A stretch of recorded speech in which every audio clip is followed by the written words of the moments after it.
இன்றைக்கி கருவேப்பிலை சட்னியும் கார சட்னியும் எப்படி பண்ணுறதுன்னு பார்க்கலாங்க. கருவேப்பிலை சட்னி பண்ணுறதுக்கு முதல்ல ஸ்டவ் ஆன் பண்ணி ஒரு கடாயை வச்சு சூடாக்கிக்கோங்க. அதில் 2 டீஸ்பூன் எண்ணெய் ஊற்றி 3 வரமிளகாய் சேர்த்துக்கோங்க. இப்போ 2 டீஸ்பூன் கடலைப்பருப்பு சேர்த்து அதுவும் நல்லா கலர் சேஞ்ச் ஆகிற வரைக்கும் நல்லா வறுத்துக்கோங்க. இப்போ இது கூடவே 1 டீஸ்பூன் நிலக்கடலை பருப்பு சேர்த்துக்கோங்க. எல்லாத்தையும் நல்லா வறுத்து அந்த ராஸ்மெல்லாம் போனதுக்கப்புறம் தனியாக எடுத்து வச்சுக்கோங்க. ஸ்டவ்வை சிம்மில் வச்சுட்டே வருங்க, இல்லைனா கருகிருங்க. இப்போ அது கூடவே ஒரு கைப்பிடி கருவேப்பிலையை நல்லா கழுவிட்டு சேர்த்துக்கோங்க.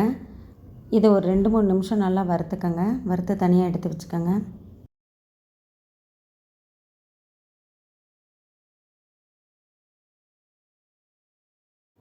இப்போ இதிலேயே ஒரு பெரிய வெங்காயத்தை சின்ன சின்னதாக நறுக்கி போட்டு 1 டீஸ்பூன் எண்ணெயும் ஊற்றி உப்பு சேர்த்து நல்லா வதக்கி எடுத்துக்கோங்க.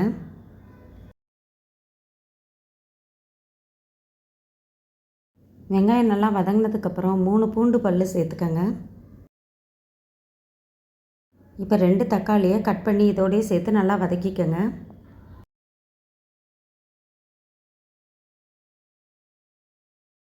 தக்காளி நல்லா வதங்கினதுக்கப்புறம் ஒரு 1/4 கப்பு தேங்காய் துருவல் சேர்த்துக்கோங்க.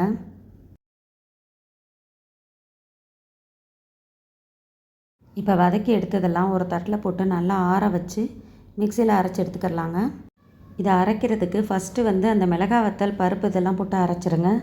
அப்போ அது நல்லா அரைச்சதுக்கப்புறம் இதெல்லாம் போட்டு அரைங்க, அப்போ தான் நைஸாக அரையும். இப்போ கருவேப்பிலை சட்னி அரைச்சி எடுத்துட்டோம். இப்போ ஒரு தாளிக்கிற கரண்டியை வச்சு கொஞ்சம் எண்ணெய் ஊற்றி கடுகு உளுந்தம்பருப்பும் தாளித்து இதில் சேர்த்துக்கலாம். இப்போ கருவேப்பிலை சட்னி ரெடி ஆயிடுச்சுங்க. இப்போ செட்டிநாடு ரோஜாப்பூ சட்னி எப்படி பண்ணுறதுன்னு பார்க்கலாங்க. இதை பண்ணுறதுக்கு ஃபஸ்ட்டு ஸ்டவ் ஆன் பண்ணி ஒரு கடாயை வச்சுக்கோங்க. இதில் 1 டீஸ்பூன் எண்ணெய் ஊற்றி 7 வரமிளகாய் சேர்த்து நல்லா செவந்ததுக்கப்புறம் தனியாக எடுத்துருங்க. இப்போ அதிலேயே 6 பூண்டு பல் சேர்த்துக்கோங்க. ஒரு பெரிய வெங்காயத்தை சின்ன சின்னதாக கட் பண்ணி சேர்த்துக்கோங்க. உங்களுக்கு இந்த வீடியோ பிடிச்சிருந்தா ஒரு லைக் போடுங்க, மற்றவங்களுக்கும் ஷேர் பண்ணுங்கள்.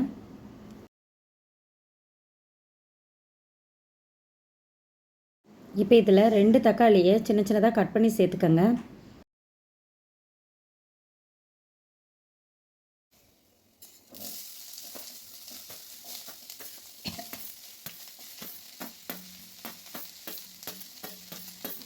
இப்போ உப்பு சேர்த்து எல்லாத்தையும் நல்லா வதக்கிடுங்க.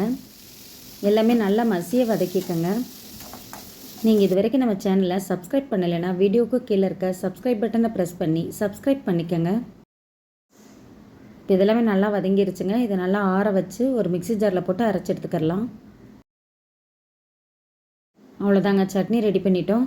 இதுக்கு நல்லெண்ணெயில் தாளித்து ஊற்றிக்கோங்க, அப்போ தான் நல்லாயிருக்கும். இதுக்கு 4 டீஸ்பூன் நல்லெண்ணெய் ஊற்றி கடுகும் உளுந்தம்பருப்பு கருவேப்பிலை கொஞ்சம் சேர்த்து தாளித்து அப்படியே இந்த சட்னியில் ஊற்றிடுங்க. இந்த 2 சட்னியுமே இட்லி தோசை எல்லாத்துக்குமே சூட்டாக இருக்குங்க. இது நீங்கள் செஞ்சு பார்த்து எப்படி வந்துச்சுன்னு எனக்கு கமெண்ட் பண்ணுங்கள். இது வரைக்கும் இந்த வீடியோ பார்த்ததுக்கு ரொம்ப நன்றி. தேங்க்ஸ் ஃபார் வாட்சிங்.